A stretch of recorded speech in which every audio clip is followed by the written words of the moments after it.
Assalamualaikum warahmatullahi wabarakatuh. Perkenalkan nama saya Jinsya Zifki Giardini, NPM 22103, kelas C. Di sini saya akan menjelaskan tentang penyusunan karya ilmiah oleh penulis Dr. Nana Sujana.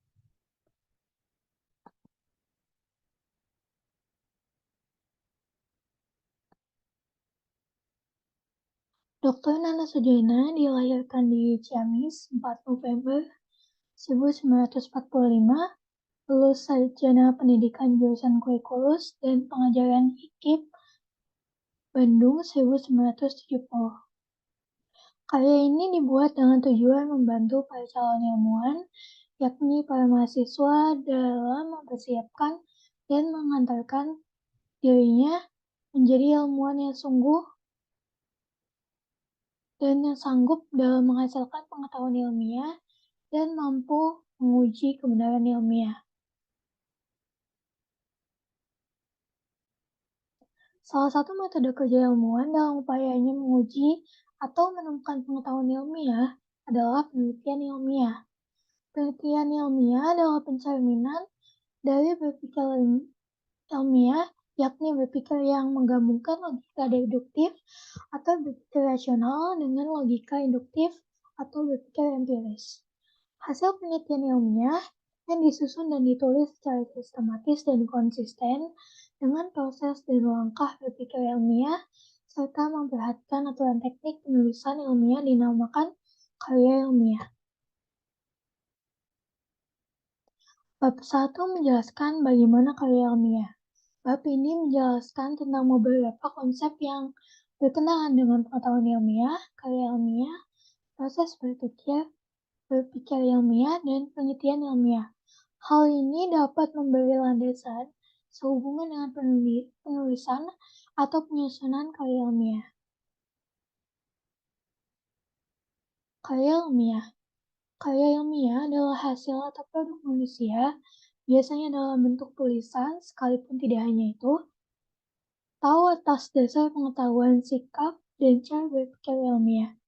Karya ilmiah harus mengandung kebenaran ilmiah, dapat dibuktikan empiris. Karya ilmiah biasanya dapat ditampilkan dalam bentuk makalah ilmiah, skripsi, tesis, disertasi, dan hasil penelitian.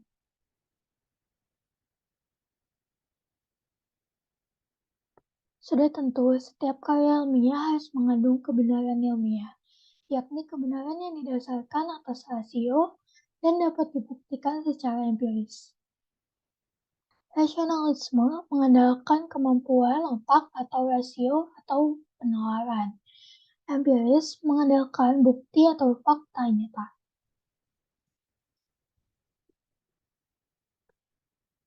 Bagian pertama adalah berpikir deduktif atau rasional, merupakan sebagian dari berpikir ilmiah. Logika deduktif yang dipergunakan dalam berpikir rasional merupakan salah satu unsur dari metode logiko, hipotetiko, dan verifikatif atau metode ilmiah. Dalam logika deduktif, menarik suatu kesimpulan dimulai dari pernyataan umum menuju pernyataan khusus dengan mempergunakan penalaran atau berpikir rasional. Bagian kedua adalah berpikir induktif. Berpikir induktif adalah kebalikan dari berpikir deduktif, yakni pengambilan kesimpulan dimulai dari pernyataan atau fakta khusus menuju pada kesimpulan yang bersifat umum. Proses berpikir induktif dimulai dari fakta atau data khusus berdasarkan pengamatan di lapangan atau empiris. Data dan hasil pengamatan empiris disusun, diolah, dikaji, untuk kemudian ditarik maknanya dalam bentuk pernyataan atau kesimpulan yang bersifat umum. Bagian ketiga adalah berpikir ilmiah. Berpikir ilmiah menggabungkan berpikir deduktif dengan berpikir induktif. Hipotesis diturunkan dari teori, kemudian diuji melalui verifikasi data secara empiris. Dengan demikian, terjadi siklus berpikir. Berpikir rasional menghasilkan hipotesis, kemudian Kebenaran hipotesis mengalami pengujian secara empiris. Pengujian tersebut adalah dengan jalan mengumpulkan dan menganalisis data yang relevan untuk menarik kesimpulan apakah hipotesis itu benar atau tidak. Berpikir ilmiah yang menghasilkan metode ilmiah menempuh langkah-langkah sebagai berikut. Yang pertama adalah merumuskan masalah, yang kedua adalah mengajukan hipotesis, yang ketiga adalah verifikasi data, dan keempat adalah menarik kesimpulan. Bagian keempat adalah berpikir ilmiah, penelitian ilmiah, dan karya ilmiah. Berpikir ilmiah adalah landasan atau kerangka berpikir penelitian ilmiah. Dengan kata lain, penelitian ilmiah adalah operasionalisasi dari berpikir ilmiah. Sedangkan karya ilmiah adalah hasil atau produk dari penelitian ilmiah. Oleh sebab itu, kegiatan penelitian sebagai refleksi dari berpikir ilmiah di kalangan ilmuwan dan calon ilmuwan. Bukan hanya pelengkap, tapi ciri dan integritas dirinya sehingga dapat dibedakannya dengan kelompok lain. Bab 2. Bab ini menjelaskan tentang hakikat masalah, masalah dan variabel, teknik merumuskan masalah, sumber masalah, masalah dan judul penelitian. Hal ini dapat menjadi keterampilan dalam merumuskan masalah penelitian. Bagian pertama adalah hakikat masalah. Dalam penelitian, masalah merupakan landasan atau dasar untuk menentukan unsur penelitian lainnya. Teori dan rumusan hipotesis, metodologi, dan unsur penelitian lainnya dibangun atas dasar masalah penelitian. Itulah sebabnya penentuan masalah penelitian merupakan kunci keberhasilan suatu penelitian. Masalah adalah pertanyaan-pertanyaan yang sengaja diajukan untuk dicari jawabannya melalui penelitian. Syarat untuk mengukur kelayakan suatu masalah penelitian adalah yang pertama, dalam segi keilmuan, kedua adalah segi metode keilmuan, dan yang ketiga dari segi kepentingan dan kegunaannya, keempat masalah yang dijelaskan harus jelas, yang kelima adalah terbatas, dan keenam adalah menarik minat peneliti. Bagian kedua adalah hakikat variabel. Penjelasan variabel secara sederhana dapat diartikan ciri dari individu, objek, gejala, peristiwa yang dapat diukur secara kuantitatif atau kualitatif. Hasil pengukuran suatu variabel bisa konstan atau tetap, bisa pula berubah-ubah, dan contohnya adalah variabel jenis kelamin, motivasi, prestasi, dan kepemimpinan. Dua kategori utama variabel dalam penelitian adalah variabel bebas dan variabel terikat. Variabel bebas adalah variabel pelakuan atau sengaja dimanipulasi untuk diketahui intensitasnya atau pengaruhnya terhadap variabel yang terikat. Variabel terikat adalah variabel yang timbul akibat variabel bebas atau respon dari variabel bebas. Jenis hubungan antar variabel yang pertama adalah hubungan simetris. Hubungan simetris adalah hubungan manakala variabel yang satu tidak dipengaruhi dan tidak disebabkan variabel lainnya. Cirinya indikator dari konsep yang sama akibat dari faktor yang sama. Kaitan fungsional dan hubungan kebetulan. Hubungan tasimetris. Hubungan tasimetris ditandai dengan adanya hubungan antara variabel yang satu dengan variabel lainnya. Hubungan itu berupa pengaruh, sumbangan, kontribusi, atau hubungan sebab akibat. Lalu ada yang ketiga adalah hubungan timbal balik. Hubungan timbal balik adalah hubungan yang pada suatu saat variabel yang satu menjadi penyebab variabel yang lainnya, dan pada saat lain terjadi sebaliknya. Yang bagian ketiga adalah teknik merumuskan masalah. Apabila telah memahami jenis variabel dan hubungan antar variabel, penelitian akan lebih mudah dalam merumuskan pertanyaan penelitian. Caranya ialah dengan melakukan kajian dan analisis hubungan antara variabel. Buatlah bagian atau diagram yang menunjukkan posisi variabel bebas, variabel terikat, dan variabel penyerta. Kita bisa mengajukan berbagai kemungkinan pertanyaan penelitian dengan menganalisis variabel dalam bagian tersebut. Dalam memperoleh sumber masalah penelitian, sumber yang pertama adalah buku atau hasil penelitian orang lain. Yang kedua adalah mencari masalah dengan melalui studi pendahuluan atau studi penjajakan atau exploratory study.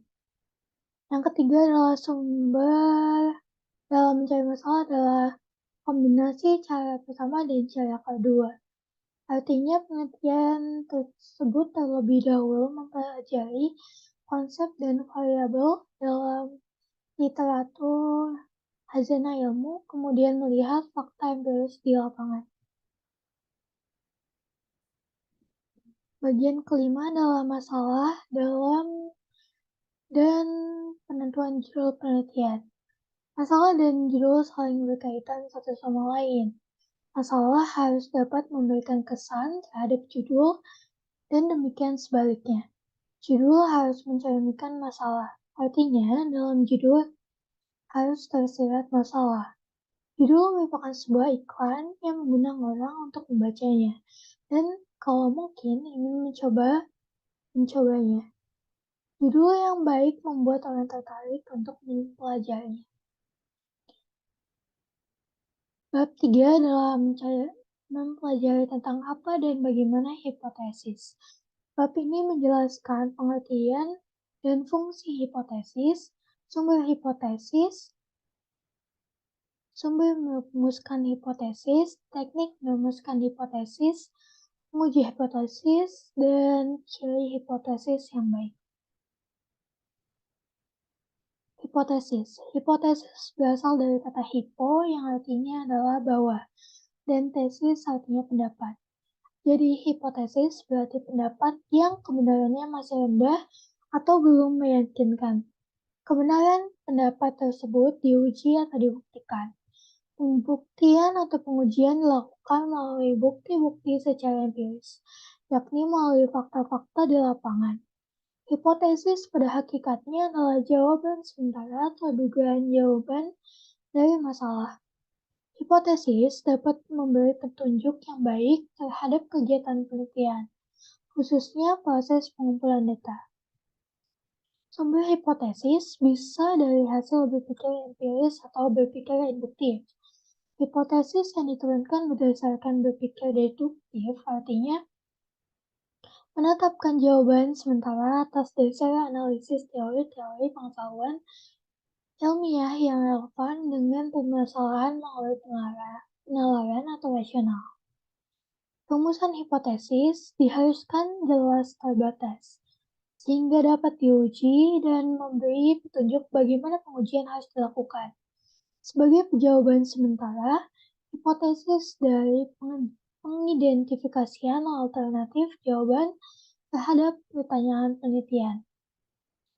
Menguji hipotesis adalah hipotesis penelitian baik yang diturunkan dari berpikir deduktif maupun berpikir induktif.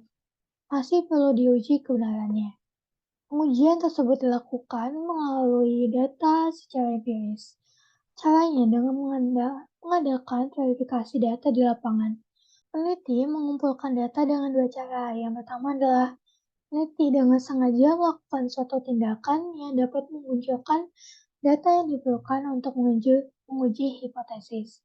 Dan yang kedua adalah peneliti mencari data dari gejala atau peristiwa sejenis yang telah dilakukan oleh orang lain.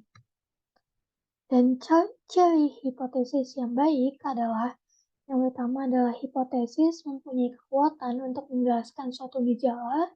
Yang kedua adalah variabel dalam hipotesis dinyatakan dalam koneksi tertentu. Dan keempat adalah hipotesis harus dapat diuji. Dan keempat adalah hipotesis tidak bertentangan dengan teori yang sudah mapan.